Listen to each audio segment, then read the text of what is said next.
Mesdames, Messieurs, bonjour à toutes et à tous. Bienvenue au journal. Le programme d'urgence pour le Sahel démarre officiellement aujourd'hui avec son lancement à Tongo-Mayel dans le Soum par le Premier ministre. Cet ambitieux plan de développement de la région du Sahel est attendu avec optimisme et impatience par les populations. Michel Temer, sauvé par les députés brésiliens qui n'ont pas réussi au renvoi du président devant la Cour suprême, n'ayant pas réussi à réunir les 2/3 des votants. L'affaire de corruption du successeur de Dilma Rousseff sera classée sans suite. Le programme d'urgence pour le Sahel est lancé aujourd'hui à Tongo-Mayel, dans le Soum, par le Premier ministre Paul Kabatieba. Ce programme, adopté en Conseil des ministres le 21 juin dernier, est un ambitieux plan de développement qui devrait permettre à cette région de répondre à ses préoccupations en matière de bien-être des populations sahéliennes, qui attendent beaucoup du plus, comme le montre ce reportage signé Martin Ouedraogo et Sekou Zongo. Adopté le 21 juin dernier en Conseil des ministres, le programme d'urgence pour le Sahel Plus entre dans sa phase d'exécution. Un ambitieux programme que les populations bénéficiaires saluent. Vraiment, en tout cas, c'est une bonne initiative. On peut dire que vraiment c'est très bien, surtout vu la situation qui prévaut aujourd'hui, surtout dans la région du Sahel. Vraiment, on trouve que c'est très bien. C'est une grande initiative pour nous, parce que nous, on ne pensait pas que ça allait arriver, mais Dieu merci, c'est arrivé, et vraiment, moi je suis très content. De l'enthousiasme mais aussi de l'impatience, car dans cette partie du Burkina, les difficultés sont nombreuses. Nous avons un problème de déplacement concernant au niveau des voies et nous souffrons aussi sur l'eau potable. Bon, en plus, vous voyez, nos pluies sont un peu rares. Bon, avec beaucoup de problèmes. Cette population attend impatiemment le projet en question, qui parle en tout cas que c'est un projet du Sahel qui va prendre en compte des jeunes, des femmes et les infrastructures routières et santé. Si dans l'ensemble le programme est apprécié, d'autres attendent de voir sa concrétisation. Le programme d'urgence pour le Sahel Plus est un pari pour le gouvernement burkinabé, il est encore plus pour les populations du Sahel. C'est pourquoi population et autorités locales se disent prêts à se l'approprier pour le développement de cette partie du Burkina. Le plus un engagement du président du Faso mis en œuvre dans le Sahel, mais qu'en est-il des autres engagements pris par Rochma Christian Kaboré? L'ONG Diakonia continue de faire connaître aux populations sa plateforme Présimètre en invitant les journalistes à s'approprier la version interface dynamique de la plateforme. Diakonia veut donner l'information aux Burkinabés qui peuvent ainsi apprécier à travers Présimètre le niveau de mise en œuvre des engagements du président du Faso. Pawadrogo Janzongo, Nathalie Savadgo. Il est possible à tout citoyen burkinabé d'aller au www.presimètre.bf pour partager ses préoccupations, ses opinions, mais surtout apprécier le niveau de mise en œuvre des engagements du président du Faso. Nous avons répertorié sur cette plateforme tous les engagements et mis un accent particulier sur 5 engagements prioritaires que sont l'éducation, la santé, la sécurité alimentaire, l'eau et l'assainissement ainsi que les questions émergentes comme la sécurité. À cet égard, les citoyens peuvent donc, en s'inscrivant, faire des critiques, mais surtout apprécier le niveau. Nous constatons aujourd'hui que le président du Faso a été élu depuis 582 jours, ce qui signifie qu'il a déjà fait 32% de son mandat. Nous estimons que les citoyens maintenant peuvent s'interroger. Ils peuvent également apprécier et ils peuvent faire des propositions sur la destination du train Burkina Faso. La plateforme www.presimètre.bf, selon le directeur pays de Diakonia, est fiable et crédible. Elle est portée par des organisations comme WaterAid, Diakonia et bénéficie de l'appui des partenaires techniques et financiers, mais aussi et surtout des organisations de la société civile nationale. La plateforme prend en compte les citoyens du milieu rural, urbain et de la diaspora. 8 mois après la mise en place du nouveau bureau consulaire, la Chambre de commerce et d'industrie du Burkina tient ses premières journées de réflexion.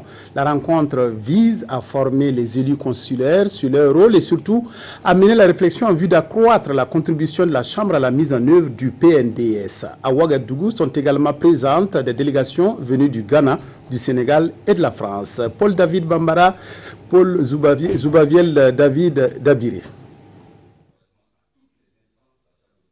Les hommes d'affaires burkinabés sont en conclave depuis ce matin à Ouagadougou. Ils mènent la réflexion sous l'égide d'experts nationaux et internationaux en vue de mieux cerner le rôle de l'élu consulaire et surtout définir un plan stratégique pour la période 2016-2021. Une stratégie qui devra prendre en compte la participation de la Chambre de commerce et d'industrie du Burkina Faso dans la mise en œuvre du PNDS, le plan national de développement économique et social. La loi effectivement a été votée pour favoriser donc le décollage des activités économiques, mais une autre chose c'est que les opérateurs privés doivent s'approprier aussi, parce que ça c'est très important, donc il faut donner le maximum d'informations et voir comment est-ce qu'ils peuvent s'organiser pour prendre part effective à ce programme de PPP. Et pour mieux assurer ce rôle central dans l'économie burkinabé, la Chambre de commerce et d'industrie du Burkina bénéficie de l'expérience de ses consoeurs du Sénégal, du Ghana et de la France. Une vision en phase avec les politiques de développement du gouvernement est saluée ici par le ministre en charge du commerce et de l'industrie. C'est une très bonne vision qu'ils se retrouvent ensemble pour échanger et puis partager les expériences. Il y en a qui sont venus d'Afrique, il y en a qui sont venus d'ailleurs. Il y a le Ghana qui est là, la Côte d'Ivoire y est, il y a le Sénégal et puis il y a les Toulousains aussi qui sont là. Donc ça va être très intéressant. On attend donc de leurs travaux qu'ils fassent un réel diagnostic de ce qui a été atteint pour le mandature passé. Et ça leur permettra de mieux se projeter dans l'avenir de façon sereine. Les conclusions de cette rencontre, prévues pour durer 2 jours, ouvriront selon les experts de nouvelles perspectives pour l'économie burkinabé. Le gouvernement offre chaque année des bourses aux étudiants à travers le Centre national de l'information, de l'orientation scolaire et professionnelle des bourses CIOSSPB. Des milliers de bacheliers et étudiants postulent à la bourse nationale, mais tous ne remplissent pas les conditions pour en bénéficier. Pour cela, pour cette année, le dépôt des dossiers a commencé le 31 juillet dernier et pour les responsables du centre, c'est le début de la sélection des bénéficiaires. Un processus que nous expliquent Isiaka Ouedraogo et Ismaël Duloma Sirima. Pour bénéficier de la bourse nationale après l'obtention du baccalauréat, il faut 12 de moyenne pour les garçons et 11,50 pour les filles. Cette bourse nationale est une aide que le gouvernement octroie aux nouveaux bacheliers dans l'objectif de promouvoir l'excellence. Et c'est ici, au CIOSPB, le Centre national de l'information, de l'orientation scolaire et professionnelle et des bourses, que les nouveaux bacheliers viennent postuler pour l'obtention de la bourse nationale. Nous avons des bourses nationales et nous accompagnons aussi les étudiants qui veulent aussi étudier à l'étranger. Donc il y a quelques bourses étrangères que le ministère de la Recherche scientifique. Aussi bien à Ouagadougou qu'à Tinkodougou et Koudougou, ce sont des milliers de dossiers qui sont reçus par le CIOSPB durant les différentes sessions au cours de l'année académique. Nous commençons de 8h à 13h sans interruption. Nous recevons en moyenne 115 dossiers par jour. Nous pensons qu'aujourd'hui nous avons atteint peut-être la barre de 250 dossiers. Les dépôts des dossiers pour la première session de l'année académique 2017-2018 ont commencé le 31 juillet dernier. À notre passage, les postulants venus un peu partout du Burkina se sont armés de patience sous le soleil en attendant d'être reçus. Je suis là pour les dépôts des dossiers de bourse. C'est assez long parce que les pièces à fournir sont nombreuses. Le deuxième, en tout cas, c'était un peu compliqué pour la constitution, mais on s'est débrouillé et voilà. Tout comme eux, ils sont nombreux à remplir les conditions requises, mais tous ne seront pas bénéficiaires de la bourse nationale. Les bourses sont octroyées ici par une commission dans laquelle les étudiants sont représentés. Il y a différentes parties et les étudiants sont représentés. Nous allons regarder s'ils peuvent remplir les conditions d'âge, Et après, nous allons voir les moyennes et nous allons également mettre en rapport, voir le revenu des parents. Il arrive même que pour cette catégorie de bourse, même des 15 de moyenne n'est pas la bourse. Donc, ce n'est pas qu'il y a une discrimination. Cependant, ceux qui n'auront pas la chance d'être retenus pour la bourse nationale pourront se voir octroyer des bourses intermédiaires durant leur parcours universitaire en obtenant la moyenne de 12,50 sur 20. Et ce sont au total 2300 nouvelles bourses que l'État burkinabé octroie chaque année, aussi bien sur le plan national que sur le plan international. Poursuivant sa tournée de suivi de la campagne agricole dans l'ouest du Burkina, le ministre de l'Agriculture était hier à Léna et Nematoulaye dans le Tuy. Le ministre Jacob Ouedraogo a visité à quelques kilomètres de Houndé des exploitations de 2 agriculteurs modèles, des champs de coton exploités à l'aide de techniques agricoles qui ont émerveillé la délégation ministérielle. Martin Zerbo, Ali Traoré, reportage. Après Diaradougou dans la commune de Bama et Lanfiera dans le Kénédougou, c'est au tour de l'ENA dans le Oué d'accueillir le ministre en charge de l'agriculture. La particularité ici dans les exploitations de Jean-Baptiste Milogo, c'est la culture du coton. En plus de cette spéculation, on trouve ici du maïs à l'étape des piaisons. Moi, ça se présente très bien présentement. S'il y a eu la pluie après, il n'y a pas de problème. On a des difficultés, s'il ne pleut pas, vous-même vous le savez, la plante ne peut pas évoluer. Les champs de coton que nous avons visités se présentent bien et avec de la fumure organique et une bonne pluie, les producteurs feront une bonne récolte. À Léna, tout comme en Nematoulaye, à 25 km de Houndé, dans le champ de Kankouiwanko, la réalité est la même. La culture du coton et du maïs. Ce jeune producteur a plus de 36 hectares de coton conventionnel. Sur les 36 hectares là, bon, on espère avoir 1 tonne 300 à l'hectare et puis le maïs, on a fait du maïs aussi et 4 tonnes et demi à l'hectare. Les paquets technologiques qui sont proposés par les services de l'agriculture sont bien suivis et que les rendements seront très bien s'il plaît à Dieu de nous donner une bonne pluie jusqu'à la fin. Et nous voyons que dans cette exploitation, le producteur a même un tracteur qu'il conduit lui-même et que toutes les pratiques agricoles se font de la très bonne manière. Donc nous ne pouvons que féliciter et saluer ce qui est fait. Les régions de la Boucle du Moun et des hauts-bassins occupent 35% de la production nationale des céréales et les hauts-bassins à elles seules font 17%. Nous ouvrons à présent une page santé. Le secrétaire permanent des engagements nationaux et l'ambassadeur de la Chine-Taïwan se sont rendus hier à l'hôpital Blaise Compaoré. Le fonctionnement du centre hospitalier universitaire a intéressé les visiteurs d'un jour qui ont fait le tour de tous les services, urgences, pédiatrie, radiologie et ont été informés de l'ouverture bientôt d'unités d'hémodialyse et de grands brûlés. Paul-David Bambara, Oumoussissé. Des hôtes de marque au centre hospitalier universitaire Blaise Compaoré. L'ambassadeur de la République de Chine-Taïwan et le secrétaire permanent des engagements nationaux sont allés visiter cet hôpital de référence. Des services des urgences en passant par les services pédiatriques, de radiologie, de rééducation et les salles d'observation VIP, les visiteurs du jour sont impressionnés. Quand vous voyez les investissements qui sont faits, quand vous voyez les équipements, vous vous rendez compte réellement qu'on n'a pas besoin de se rendre à l'extérieur pour justement avoir un soulagement par rapport à certains maux. Et il faut venir ici pour se rendre compte réellement. Je repars ici avec une impression, un sentiment qu'au Burkina Faso, on peut bel et bien se faire soigner dans des conditions les meilleures. Pour mieux prendre en charge les malades atteints d'insuffisance rénale et les grands brûlés, la direction générale du CHU Blaise Compaoré prévoit l'ouverture des unités d'hémodialyse et de grands brûlés.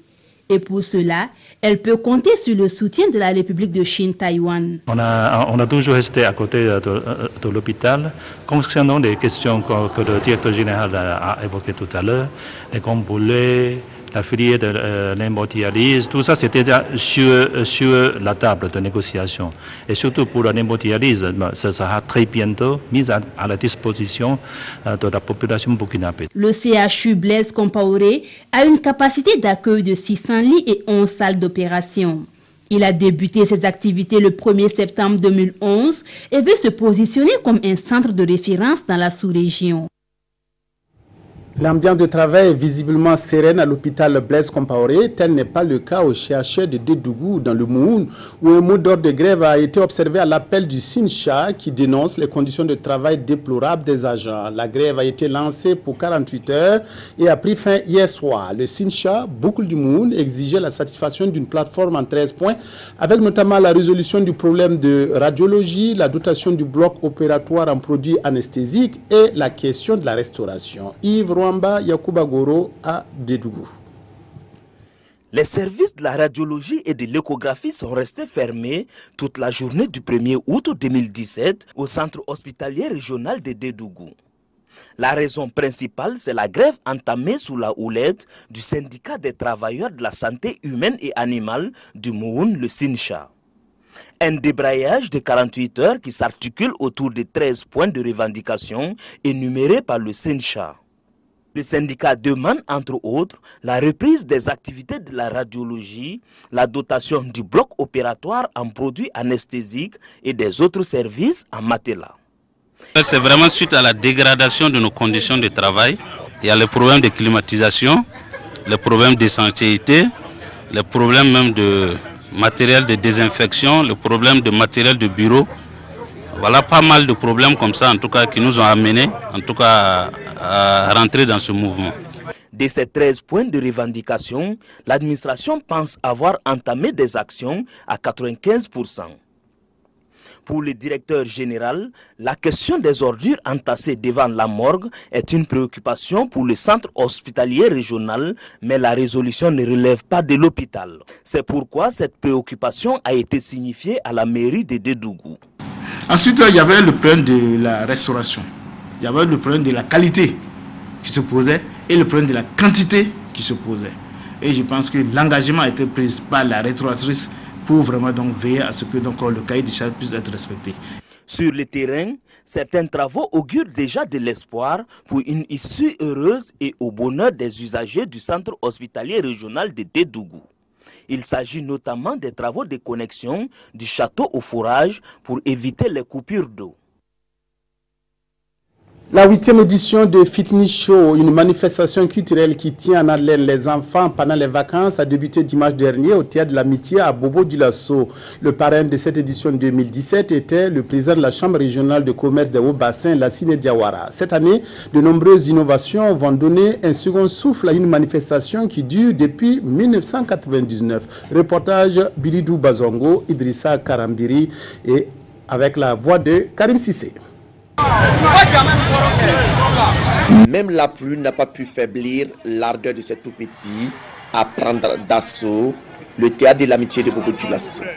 J'ai été agréablement surpris parce que je pensais qu'avec cette pluie, on n'aurait pas pu tenir cette manifestation de l'enfance.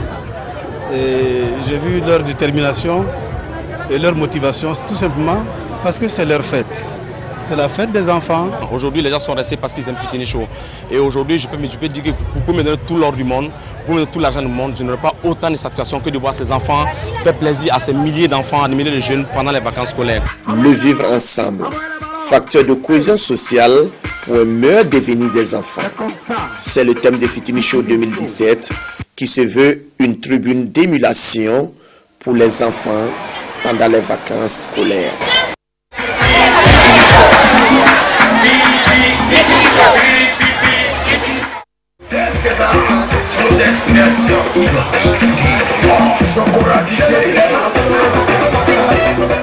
Le lancement de cette 18e édition, qui s'inscrit dans un élan d'innovation majeur, connaît ici la participation du premier responsable de la culture. Cette année, en tout cas, c'est de faire en sorte que Fitness Show puisse répondre aux aspirations de la culture burkinabé. Donc ce soir, en principe, tous les ballets, devait être fait avec la musique burkinabé. Vous avez également les mises que vous avez vues, c'était des tenues qui nous ont prêté, des tenues des régions du Burkina Faso. Pour cause de pluie, les visiteurs du jour n'ont pas eu droit aux prestations d'élimination de la première manche, mais juste au lancement de l'événement. La finale est prévue le 23 septembre au Théâtre de l'Amitié de Bobo-Dioulasso. Nos honorables députés à l'Assemblée. Michel Temer, plus fort que Dilma Rousseff, le président brésilien, a échappé hier à un renvoi devant la Cour suprême qui pouvait engager son processus de destitution. Le vote des députés devait, pour ce faire, atteindre les 2/3 des votants, mais il a manqué à l'opposition une quarantaine de voix pour arriver à ses fins. Du coup, Michel Temer devrait rester en poste et son affaire de corruption de plusieurs milliers de dollars classée sans suite. Michel Temer sauve son mandat. Au terme d'une séance de 13 heures, dans une ambiance électrique, les députés brésiliens ont voté mercredi l'abandon des poursuites contre le président accusé de corruption. L'opposition devait réunir 2/3 des votes pour obtenir l'ouverture d'un procès devant la Cour suprême. Elle en a obtenu moins de la moitié, 227 contre 263. Michel Temer échappe au coup près un an après la destitution de Dilma Rousseff. Aujourd'hui, la Chambre des députés, qui représente le peuple brésilien, dit Michel Temer, a manifesté de manière claire et incontestable la décision souveraine du Parlement. Ce n'est en aucun cas une victoire personnelle. C'est une victoire de l'état de droit démocratique. Selon un sondage, plus de 3 Brésiliens sur 4 souhaitaient que Michel Temer soit jugé. Mais le premier président en exercice à être formellement accusé de corruption pourrait bien faire face à de nouvelles accusations du procureur général, cette fois pour obstruction à la justice. Contre-attaque de Tahirou Barry et de ses partisans qui ne reconnaissent pas Laurent Gbagbo. Inutile de vous dire que le torchon brûle entre les deux hommes. C'est l'un des sujets de la revue de presse signée Abdoul Rasmane Zongo. Le premier des généraux burkinabés, Ali dans Aujourd'hui au Faso, réorganise la Grande Muette. Roch Marc Christian Kabouri opère un changement dans le commandement. Ainsi, les nominations groupées interviennent 6 mois après l'arrivée d'un nouveau chef d'état-major de l'armée et concernent justement l'état-major de l'armée, de la gendarmerie, des régions militaires et des régiments d'infanterie commando. Si ces changements dans l'armée sont consentis, ce n'est pas le cas toujours ailleurs. Explication. Le mandat du bureau politique actuel du parent court jusqu'en 2019, riposte de Tahirou Barry à Laurent Gbagbo. Les pro-Barry, soulignent les éditions Le Pays, brisent l'omerta et contre-attaquent dans la crise aux parents. L'intéressé lui-même, Tahirou Barry, a présidé à une réunion de laquelle il qualifie les décisions à son encontre de sans effet juridique. Et le journal Le Quotidien de compléter. Le camp Tahirou Barry ne reconnaît pas le congrès de Laurent Gbagbo. Notre confrère s'en inquiète même, car cette crise présage d'un duel juridique à la Philippe Ouédraogo et Souman Touré, souvenez-vous, tous deux à la tête d'un PAI bicéphale à l'époque. Une autre crise non moins importante, c'est celle qui oppose les forces de l'ordre et les transporteurs routiers, qui sont justement à couteau tiré. Les seconds, avec des séquelles à l'appui, ont été copieusement tabassés par les premiers pour refus de paiement de la taxe de redevance de l'UEMOA, rapporte le journal Le Quotidien. Fin de votre journal. Merci de votre aimable attention à la RTB. Excellent après-midi.